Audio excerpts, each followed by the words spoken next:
So this first video is going to be about knife skills. We're going to be doing a few different cuts, julienne, large dice, small dice, and rondelle. The julienne cuts we like to use for anything that's going in a skillet or a frying pan. So any type of stir fry that you do, anything where you need the vegetables to cook a lot faster than any of the other components of the dish, especially when you're adding your herbs. The large dice, that's gonna be more for stews or soups, any heavy cooking items, anything that's gonna go in a pressure cooker. You want those pieces to be larger so that they cook consistently throughout the dish. For our small dice are primarily for anything that has a large flavor. So a really deep flavor, our garlics, our turmerics, any fresh root or herb is gonna be a small dice so that we can control the portion size that we use.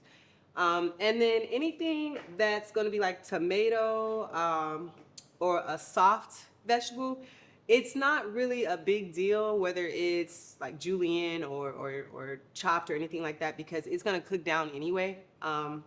And it's more to add that depth than the presentation. So the first cut we're gonna do is called a rondelle cut, and that's basically just a round cut at a bias. That's used for carrots and potatoes, stuff like that.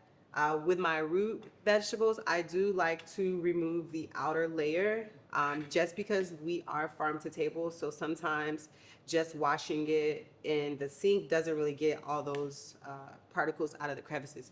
So for this, there's no special tool that you need. You would take the back of your knife and just scrape it along the outside of the vegetable until you have that outer layer removed.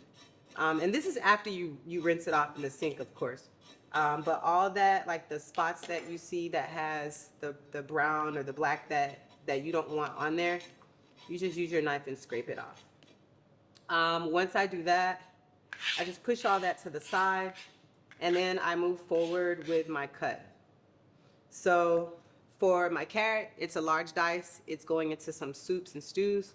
I'm just gonna cut it down the middle first, then put them together for a faster cut.